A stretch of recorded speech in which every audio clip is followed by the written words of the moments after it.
Hi, this video is going to show you how to make a holiday workshop template in under 5 minutes. So here we go. We're going to create a new file in Adobe Illustrator, File, New. We are going to make it 23.75 by 11.75. We're going to click Create.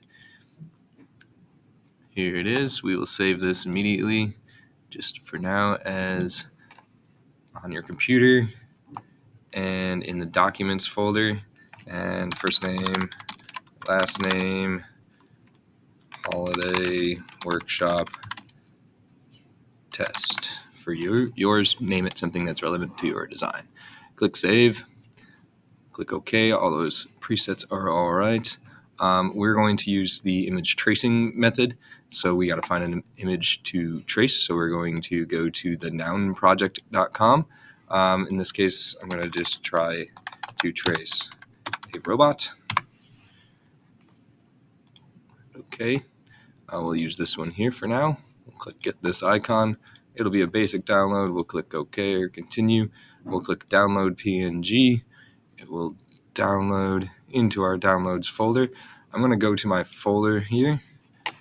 It will pop up here, and in my downloads folder, there it is right there. I'm going to drag that to my documents folder so it doesn't get lost. Now in my documents folder, if I have date modified listed as the most recent, 12/11/2023, 7:25 a.m., it will be at the top of the list. There it is there. I'm going to go back into Adobe Illustrator. I'm going to go to File, Place. I'm going to find my Documents folder and go to the image that I just downloaded. I'm going to hit Place. I'm just going to place it near the top left corner. I'm going to embed it. I'm going to image trace it. I'm going to expand it. I'm going to check to see if there's any white around it. If there's not, we're good to go, and there is not. Proceeding on, we're going to ungroup. So I'm going to right-click and hit ungroup. This allows all of the paths to be separated.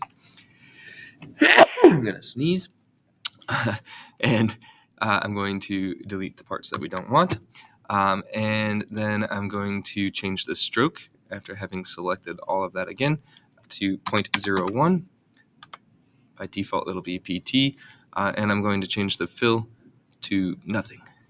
And then that is able to be cut. For the sake of our lesson, I'm going to say that this is going to be the vector draw layer. You don't have to write layer, but you can. I'm going to create a second layer, and on this layer, I'm going to select this target and make sure that second layer is selected. I'm going to name this one vector cut. And on this one, I'm just going to simply use the pencil tool. It's the 1, 2, 3, 4, 5, 6th tool down. It may start off as the shaper tool, so you may have to click and hold that to get to the pencil tool. I'm just going to simply draw a nice shape around this. Bit of an outline. Be neat with it, please. Return to the start. There we go. And the stroke should be already set to 0.01 because we just changed it to that. And the vector cut is now on there. This is now something that could be cut with the laser cutter, and then we would use this one at a faster speed and just draw the robot on. That is it. Congratulations, you have your first template made.